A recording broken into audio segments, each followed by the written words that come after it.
Oh boy, I am so happy that January is over with. Hey guys, welcome back to my channel. My name is Jessie and today we are doing my January wrap up. And just a little disclaimer, this was not a good reading month. 8 total books, but they weren't that great.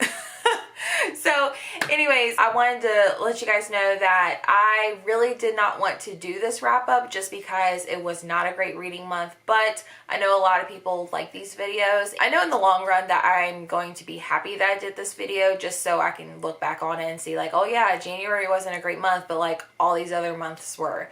So let's go ahead and get into a few stats. Some of these are a little bit skewed just for multiple factors, but I didn't really put together a lot of stats. But definitely let me know in the comments if you prefer stats. I do like watching stats in other people's wrap-ups, but I'm not sure if that's something y'all want. If you do, let me know. I'll continue and maybe make it a little bit more organized, but until then, let's go ahead and jump in this video. Okay, so the only stats I have is I read a total of 8 books, and collectively it was 2,275, sorta.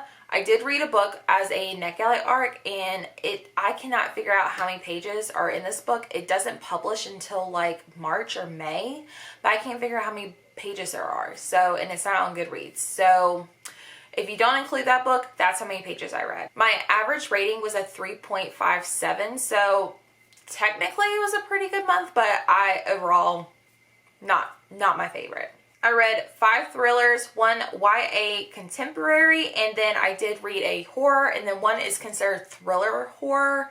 So that's all I really have. So let's go ahead and get into the actual books. The first one I read is An Unwanted Guess by Sherry LaPena. I actually unhauled this one quite some time ago just because I tried to read it and it just wasn't working for me at that time. It was also in the middle of summer, and this one takes place during the winter, but I actually borrowed it from my library and I did get to finish it finally. This one I did give a 3-star. It was a thriller. This is a very much like the whodunit Clue type vibes, very similar to The Guest List. Secluded area, a bunch of people going to this like hotel or bed and breakfast, and there's a huge snowstorm. They're all, stuck in this building, and one by one they start, getting picked off. I liked this one out of all the other books that I've read. I know like The Guest List wasn't my favorite, and then I read One by One by Ruth Ware. Don't even get me started on that one. But I think this is the better one. However, I feel like I've kind of like outgrown Sherry LaPena. I feel like she's a great starter for thrillers if you're interested, but I feel like it wasn't anything original. And I kind of guessed from the beginning, just based off some of the characters' behaviors, that this was probably going to be the killer out of everyone. The next book I want to talk about is The Return by Rachel Harrison. I've had this one on my shelf, I think right at the beginning of the pandemic, and I know a lot of people grabbed this book when it first released, but then like a lot of people DNF'd it or gave it really bad reviews. So honestly, it kind of scared me. But this one sounded really good. This one has to do with like this group of friends.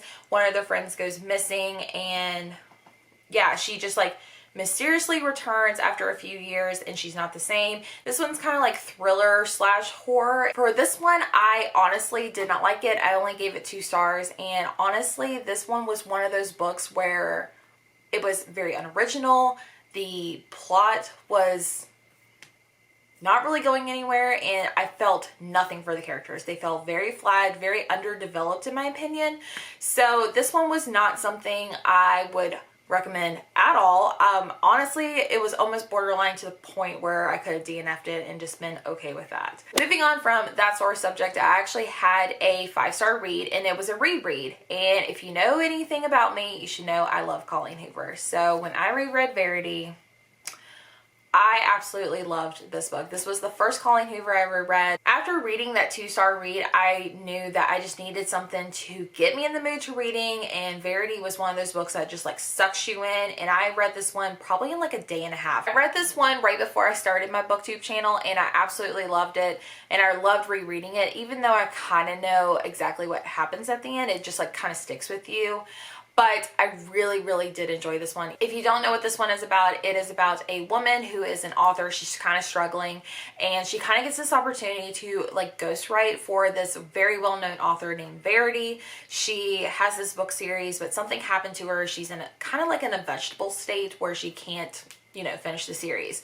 So like her team and her husband are actually reaching out to this author to kind of help her like ghostwrite these stories. She goes and stays at Verity's house while she's upstairs, like hooked up to all these machines, and she finds an unpublished biography by Verity, and things just take a twist. This is kind of considered like thriller romance, which is something I wish Colleen Hoover would do more of, but I really enjoyed this one. I love the audiobook. You should totally check it out. The next book I read was actually a new author to me. It was Alice Feeney, His and Hers, and I heard such great things about this book, and I actually really liked this one. I gave it 4 stars. This one, like, I felt like it had a lot of twists and turns at the end, and it was so good, and it's like, basically like whose side can you believe, like his or hers? But this one follows a news reporter who is reporting on this death that happened in her hometown. She has to go back even though she doesn't like going there, and she actually knew the victim.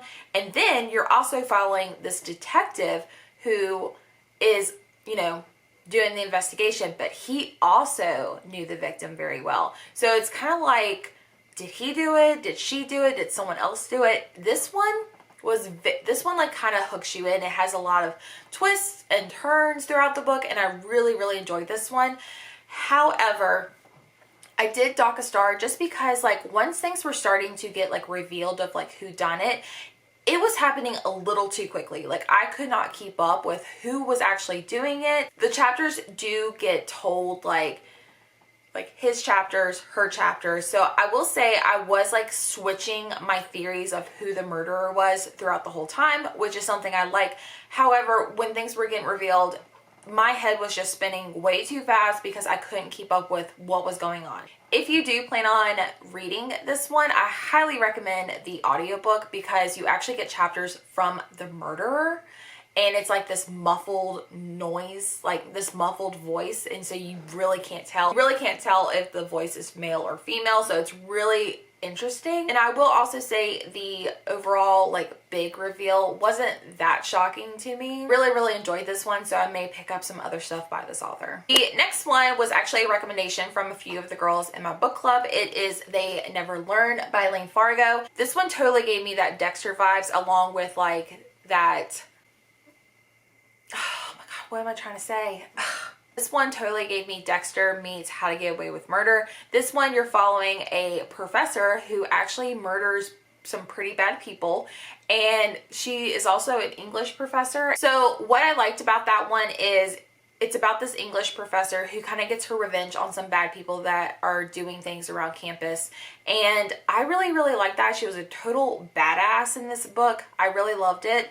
And you're also following a student's point of view of everything that's going on, and I really liked this one. I gave it 4 stars, but I'll be honest, it kind of read a little YA to me, and I don't know, I was just like, I feel like this is not really a like adult book, even though there's adult content in it.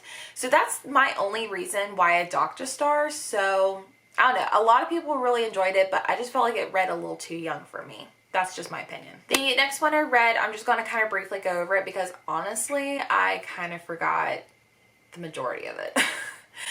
This one I gave 3 stars. It's by Mary Montgomery. It is The Imposter. The author actually reached out to me to see if I would be interested in a NetGalley arc, and I did, and thank you so much to the author and NetGalley for providing that. I felt like the actual like bits and pieces of the book were a little bit unoriginal. Like I had seen it.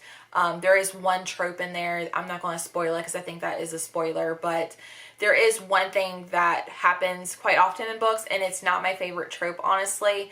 But I felt like I had seen a lot of the stuff in previous books, but also it was trying to give me that like Karen Slaughter type vibe, and I just wasn't down for that. But to be honest, I kind of forgot what this one is about. I will link the books down below with all the Goodreads links, so if you are curious about these books, definitely check it out. This one, I gave it 3 stars because I think it was just okay, but nothing original. So yeah.